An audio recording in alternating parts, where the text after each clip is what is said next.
Amis du Chronodox, bonjour. Aujourd'hui nous allons parler du cas Roswell, le principal argument présenté par les ufologues pour prouver leur pensée. Un événement rempli de mystères et de questions que nous allons nous poser ensemble dans la vidéo à suivre. Cependant, l'idée du jour ne va pas être de s'axer sur le fameux questionnement du mythe ou réalité un peu trop courant et répété à mon goût.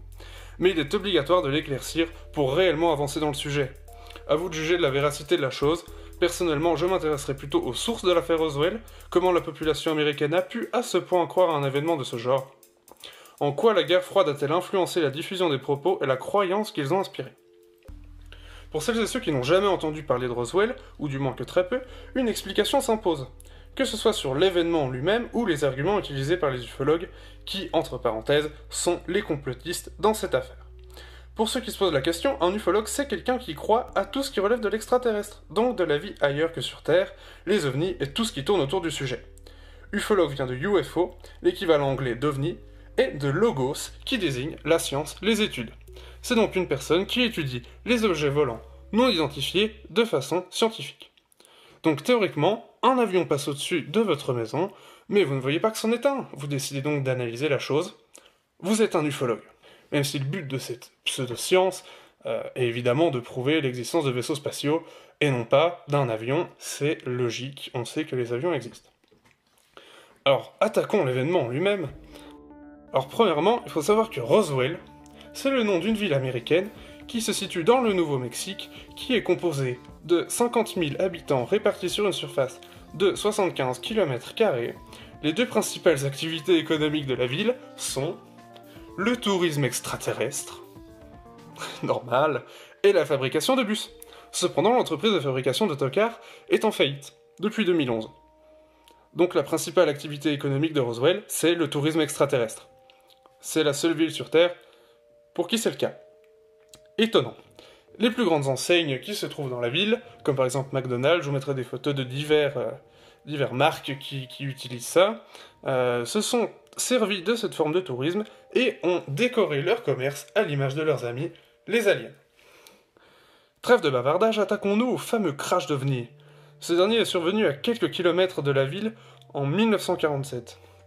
En juillet 1947 pour être plus précis. Retenez bien 1947, c'est assez important. Alors qu'il parcourait les terres de son ranch, William McBrazel découvre les débris de l'engin éparpillés sur environ 1 km de long et 100 mètres de largeur. Il montre les débris à ses voisins, qui alertent la base militaire de Roswell, qui intervient de suite et charge Walter Haut, un lieutenant, du rôle de porte-parole. Dès le lendemain, il annonce à la presse avoir trouvé un disque volant. Le surlendemain, la base dément totalement ses propos et dit avoir trouvé un ballon-sonde. Après cette annonce, Walter Haut, le lieutenant premier arrivé sur les lieux, quitte son poste, démissionne de l'armée parce qu'il refuse de suivre la théorie du ballon-sonde, parce que pour lui les éléments sont extraterrestres. Il ira se confier aux ufologues dans des interviews télévisées où il donnera toujours la même version des faits, et ce tout au long de sa vie. Les débris ont ensuite été déplacés vers une base militaire un peu plus au calme, qu'on connaît également sous le nom de Zone 51. Les complotistes pensent même que des aliens encore vivants sont partis avec les débris et qu'ils sont actuellement dans cette mystérieuse zone vivants. En 1997, la CNN fait un sondage qui montre que plus de la moitié de la population américaine pense que les extraterrestres existent et sont déjà venus sur Terre. Plus précisément, à Roswell. Alors comment un événement comme celui-ci peut convaincre la moitié de la population américaine, ce qui correspond à 150 millions de personnes, de l'existence d'une vie extérieure sans même qu'ils l'aient vue? Et pourtant, les preuves sont minimes. Les témoins qui affirment avoir vu l'objet ne peuvent pas être pris au sérieux, car toutes les preuves sont des témoignages écrits ou oraux, aucune photographie ou vidéo non truquée, sauf une. La seule qui pourrait sembler réelle, la dissection du corps d'un alien qui serait sorti mort du crash.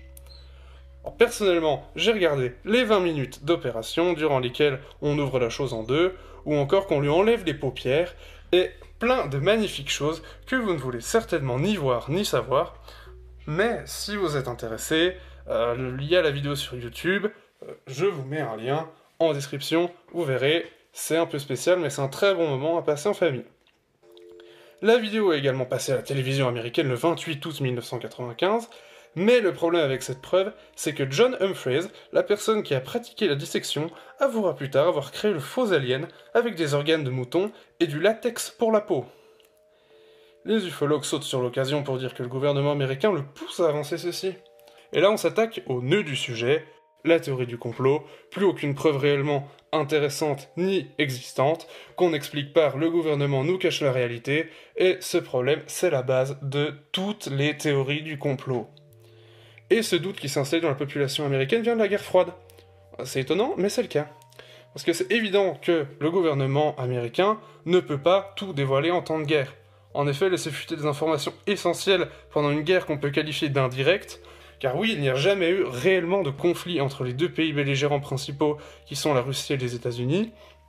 La vraie guerre, au sens où nous on la voit à l'image de la Seconde Guerre mondiale, ça s'est déroulé que dans des États qui supportaient un des camps, comme la Corée, par exemple. En réalité, la course à l'espace et aux technologies se fait à distance. Le but est de prouver sa domination par ses possibilités et découvertes. Donc laisser des informations s'échapper ne peut qu'être bénéfique à l'ennemi.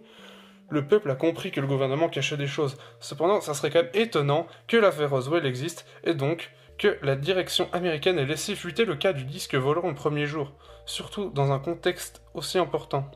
C'est sûrement une simple tentative du journal pour attirer les auditoires. Aujourd'hui, on créera la fake news, mais à l'époque, personne n'avait jamais entendu ce terme et on ne s'y intéressait pas.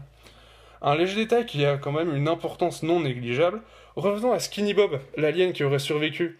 Il y a une vidéo de lui qui bouge, avec des détails très pointus, comme on voit ses veines battre sur son crâne. C'est totalement irréalisable pour l'époque, surtout par un amateur. La vidéo est disponible sur YouTube, je vous mets un lien dans la description. Mais le problème, c'est justement celui qui a lancé la vidéo. Il s'agit du KGB. C'est le Comité pour la sécurité de l'État russe. La Russie, qui est le principal ennemi de l'Amérique pendant la guerre froide. Roswell, c'est en Amérique. Rappelons-le. Donc la Russie aurait profité du scandale pour mettre cette vidéo dans le cycle de vision des Américains. Cela explique aussi pourquoi l'événement est arrivé en 1947 et pourquoi il n'a été popularisé qu'au milieu des années 90. Avant cela, il n'y avait aucune théorie et ça correspond étonnamment à la vidéo du service russe et à sa date de mise en ligne. Mais le gouvernement américain a toujours plus ou moins refusé d'en parler et a toujours évité le sujet. Au final, on saura sûrement jamais ce qui s'est passé là-bas et on continuera pourtant à en entendre parler pendant très longtemps. Enfin, jusqu'à ce qu'une affaire similaire vienne la remplacer, pour que les ufologues aient de nouveau du grain à moudre. À partir de là, chaque parti a des torts, que ce soit la population américaine qui a plongé dans un gouffre sans preuve, le gouvernement qui évite les sujets, ou la Russie qui essaie de délier les Américains de leur chef. Alors je vais m'arrêter là, pour ne pas me faire assassiner dans mon sommeil. J'espère vous avoir aidé à comprendre les contextes et les coulisses de l'affaire, ou de vous l'avoir fait découvrir.